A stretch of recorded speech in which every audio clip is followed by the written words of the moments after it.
Mi grupo está conformado por Emilia Gile, Yamel Canales, Manuel Gaibor, Ana Arias, Andrea Heiner, Fernanda Sánchez y mi persona, Ruth Santana.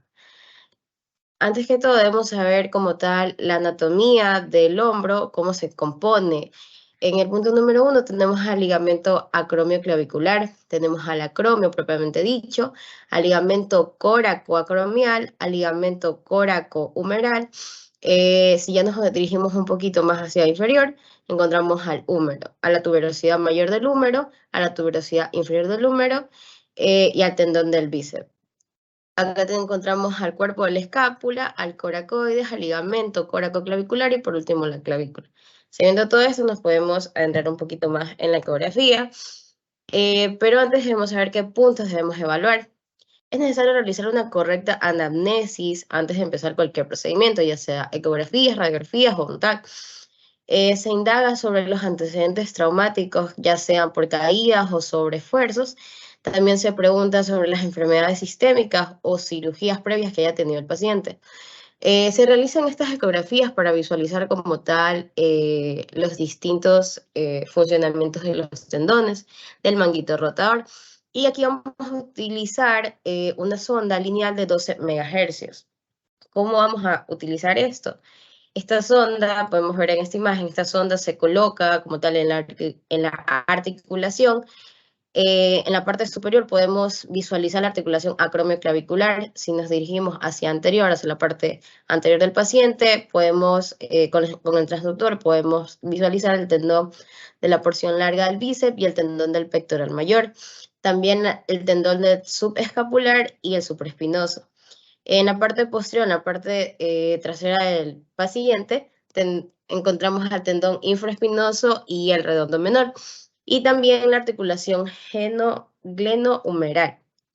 Y podemos también visualizar los vientres musculares o las bursas.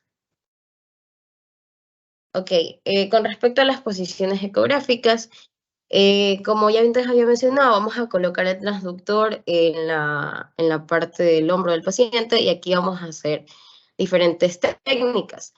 Para observar la porción larga del bíceps se coloca el brazo en ligera rotación interna, hacemos que el paciente dirija hacia la rodilla contralateral su brazo y con el codo flexionando aproximadamente 90 grados, con la palma hacia arriba.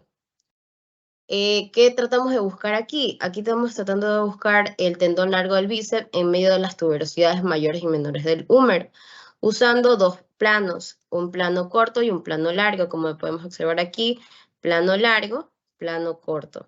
Y así, como tal, estaría el paciente. Tenemos para buscar el tendón subescapular y la rotación externa del brazo.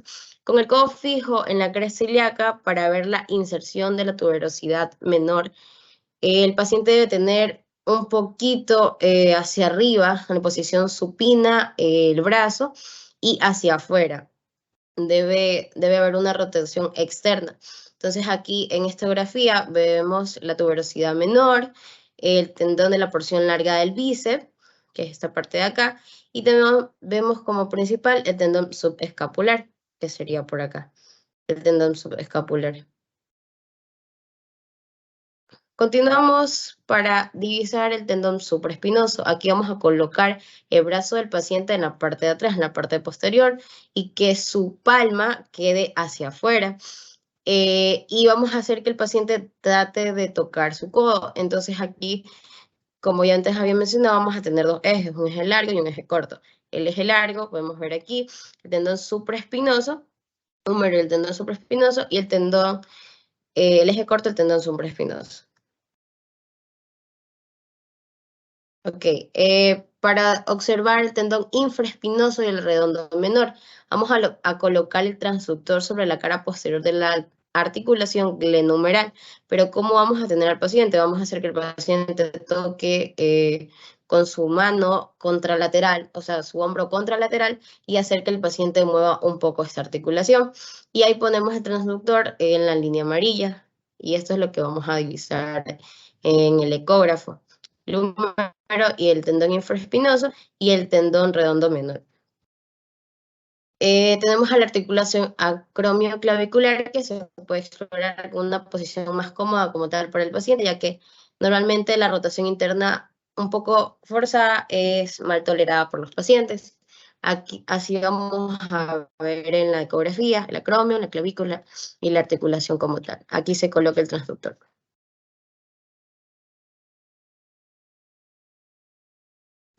Bueno, ahora vamos a hablar sobre lo que viene a ser las patologías tendinosas, ¿no? ¿Se me pueden dar el control? Sí. Bueno, ya. Básicamente, la clínica musculotendinosa más frecuente a partir de 65 años es el dolor de hombro. La causa más frecuente es que pues, haya existido alguna lesión a partir del manguito rotador, ¿no? Normalmente el que más se afecta viene a ser el supraespinoso, ¿no?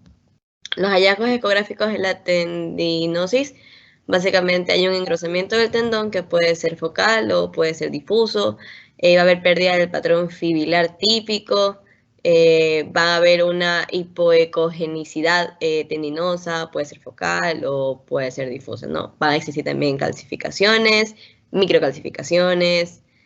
Esto normalmente, ya hablando clínicamente, se relaciona con lo que viene a ser inflamación aguda y presencia de dolor. Siguiente, please. Bueno, básicamente tenemos varios ejemplos. Tenemos una mujer de 49 años con dolor en el hombro izquierdo. Se observan áreas focales de hipocogenicidad por tendinosis leve y líquido bursa subacromial. Vemos en el lado, ¿qué viene a ser? En el lado derecho, izquierdo, en el lado izquierdo, donde tenemos la bursa subacromial, y en el lado derecho, donde están las flechitas azules, viene a ser la hipocogenicidad de la tendinosis leve. Siguiente, please.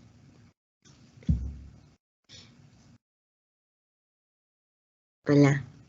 Siguiente, por favor. Ya. Aquí tenemos dos ejemplos. No, la anterior. La anterior. No, la anterior. Ya.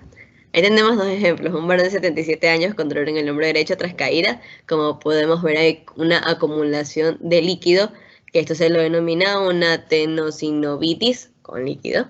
Y por otro lado tenemos un varón de 55 años con dolor en la corredera bicipital y tenosinovitis, que es básicamente lo que viene a ser líquido sinovial engrosado. Siguiente, por favor. Cuando la tendinosis es calcificante, dentro de existe depósito de cristales de hidroxiapatita que afecta en un 80% al supraespinoso, en un 15% al infraespinoso y un 5% al supraescapular. Es más frecuente en mujeres que en hombres, y básicamente existe una clasificación que se le denomina clasificación ecográfica de Slorry. Tenemos el tipo 1 o calcificación dura, el tipo 2 o intermedia, y el tipo 3 o blandas. El tipo 1 tiene contorno liso, va a estar bien definido y con una línea hiperecogénica superior bien marcada.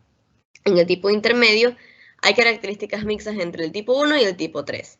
Normalmente son como ovaladas con una cortica un poco menos definido y poseen una sombra acústica en el que borra principalmente la cortical del húmero. Y en la tercera es como un aspecto grumoso, puede ser pastoso, no tiene sombra acústica, su contenido es mucho más heterogéneo y muchas veces se acompañan de una importante clínica con dolor que puede empeorar en las noches o una hipotencia funcional. Siguiente, por favor. De ahí tenemos la rotura parcial de espesor incompleto, también llamada clasificación de ELMA. Estos se clasifican ya según su localización. Puede ser de la superficie articular, que viene a ser en este caso la parte roja que tenemos en la imagen. Puede ser intrasustancial, que es la parte azul, y tenemos la superficie bursal o superior, que viene a ser el color un poco más como amarillo. Según el tamaño se clasifican en tipo 1, tipo 2 o tipo 3. El tipo 1 viene a ser menos de 3 milímetros, viene a ser el grado 2 de 3 a 6 milímetros y el grado 3 de mayor a 6 milímetros. Siguiente, por favor. Y tenemos la rotura parcial de espesor completo. Básicamente se identifica una interrupción parcial, como podemos ver en la imagen tenemos como ese signo rojo. Eso viene a ser una interrupción parcial de las fibras que comunican ambas superficies articular y bursal. Claro que existe una conservación de la continuidad de las fibras, pero en otro punto del tendón porque ya está roto, ¿no? Aquí tenemos que el esquema que muestra la porción anterior del manguito rotor con el tendón supraespinoso, bíceps y subescapular. La rotura parcial de espesor completo viene a ser la manchita roja, que afectaría más a las fibras anteriores, respetando obviamente las fibras subacromiales. Siguiente, por favor.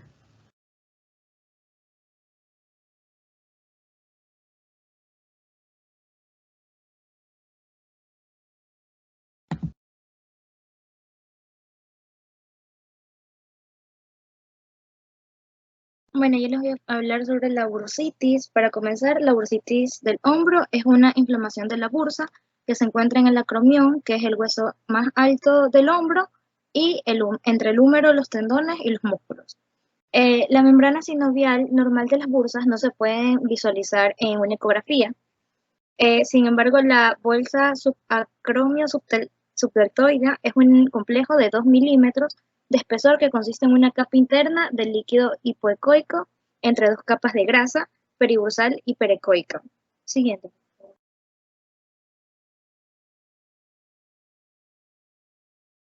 Ya. El líquido tiende a acumularse en partes más dependientes de la bolsa y más comúnmente a lo largo del borde lateral de la tuberosidad mayor, produciendo así una apariencia típica de lágrima como en forma de estrella.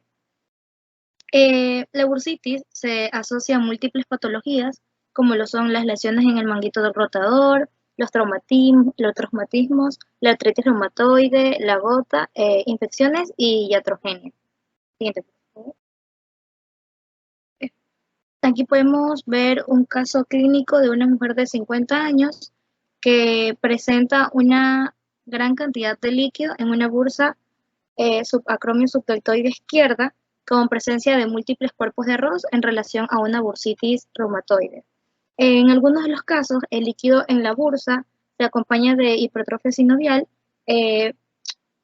donde podemos observar que las imágenes nodulares hiperecogénicas van a ser menores de 5 milímetros. Estas de aquí se van a denominar como cuerpos de arroz. Estas de aquí pueden fragmentarse y aparecer como cuerpos libres y se asocian a una sinovitis crónica, a una artritis reumatoide o una artritis tuberculosa. Bien.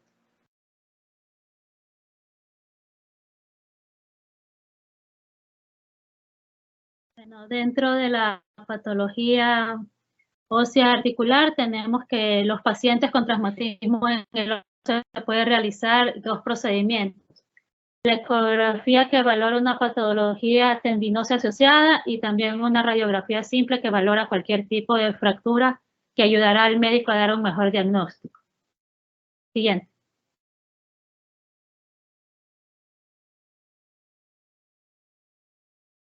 En la siguiente imagen tenemos una ecografía donde podemos encontrar geodas subcorticales en tendinosis del manguito rotador. Y como defectos corticales de la morfología, tiene una forma cóncava. Siguiente diapositiva. Bueno, aquí tenemos un caso clínico de una mujer de 72 años con sospecha de lesión del manguito de los rotadores tras una luxación. Se identifica el dolor muy selectivo en la exploración del tendón subescapular que presentaba una morfología y una ecoestructura conservada, la cual podemos apreciar que se ha fragmentado y hay una serie de irregularidades de la cortical de la tuberosidad en relación con la fractura. Siguiente.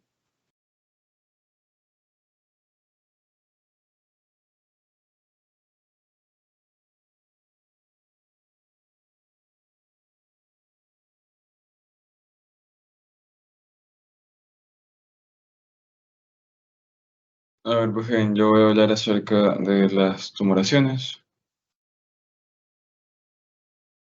Ya, el hombro es la segunda localización en frecuencia después de la rodilla de la patología tumoral musculoesquelética. El fibrohistocitoma y el liposarcoma son las lesiones malignas más frecuentes. Las características ecográficas de las tumoraciones de partes blandas no son lo suficientemente específicas para establecer un diagnóstico histológico, o incluso para diferenciar benignidad de malignidad, con las posibles excepciones de lipomas, hemangiomas, quistes y posiblemente elastofibromas. La RM es especialmente útil en la detección de una tumoración de partes blandas, ya que define su extensión y planifica la biopsia.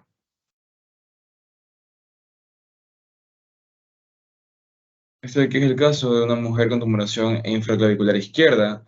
En ultrasonido se identifica una lesión quística aceptada y polilobulada, sin poder delimitar su borde posterior, refiere antecedentes de cirugía cervical en la infancia. Se completó con una resonancia magnética de biopsia que confirmó el linfogioma quístico. El linfangioma es una afección congénita o adquiridas de los vasos linfáticos. Una gran parte de los linfangiomas están presentes en el momento del nacimiento y se llega a identificar hasta un 95% dentro de los 2 primeros años de vida.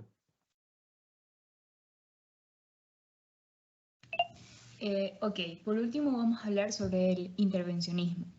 Bueno, para dar una pequeña introducción, la mialgia crónica, que es el dolor muscular del hombro, es una de las consultas más frecuentes en patología osteomuscular. Afecta a un amplio rango etario y genera importante limitación funcional, con severa afectación de la calidad de vida. Dado lo complejo de la anatomía que ya le explicó mi compañera del hombro, el dolor puede ser de variado origen, ya sea propiamente articular o periarticular, siendo este por lejos el más frecuente. Cuando los tratamientos médicos y o fisioterapéuticos han fallado en disminuir este dolor, se plantean alternativas intervencionistas como las infiltraciones, realizadas habitualmente mediante una guía palpatoria o a ciegas. La ecografía se ha impuesto como un método de diagnóstico muy extendido en la evaluación del hombro, de excelente sensibilidad y especificidad. Por otra parte, se ha posicionado también como un método de gran valor en la guía de infiltraciones en tiempo real, tanto en hombro como en otras estructuras. Así que en el imagenólogo asiste muchas veces a pacientes con mialgias intensas y persistentes, realizando un diagnóstico y teniendo además la capacidad de realizar un procedimiento que aliviará rápidamente al paciente. Es por eso que el intervencionismo hoy en día es una de las maneras más efectivas para los pacientes que tienen este dolor. La ecografía también es muy útil en la realización de biopsia con aspiración de aguja fina y aguja gruesa, para la monitorización de biopsias en zonas más sólidas y menos vascularizadas de las lesiones del hombro. Permite el drenaje e infiltración de bursas dolorosas y el lavado de microcalcificaciones tendinosas, que también se pueden, y también mediante el intervencionismo, también se pueden realizar el drenaje de hematomas o abscesos.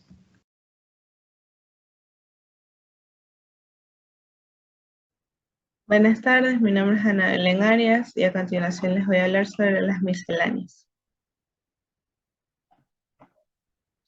El primer caso es una mujer de 78 años con una tumefacción, enrojecimiento y aumento de la temperatura del hombro tras infiltración por su médico de atención primaria.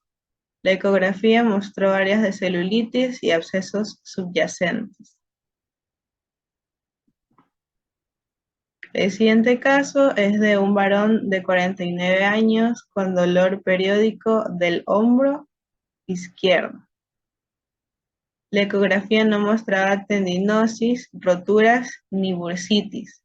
Solo se identificaron pequeñas imágenes hipercongénitas en el cartílago de la cabeza del húmero, que son estas de aquí, en relación con la condrocalcinosis. Y el último caso es de una mujer de 24 años con inflamación de ambos deltoides y brazo de 24 horas de evolución. Los antecedentes, tenemos que hizo una sesión de pesas de 2 horas en el gimnasio hacia 48 horas. En el ultrasonido se aprecia aumento de volumen de ambos deltoides y bíceps braquiales, el aumento de la ecogenicidad y de la vascularización sin imágenes de ruptura fibrilar. Los hallazgos corresponden a un dolor muscular de inicio retardado, que cursa con dolor en el movimiento, debilidad, rigidez e inflamación de los músculos tras ejercicio excéntrico. Gracias.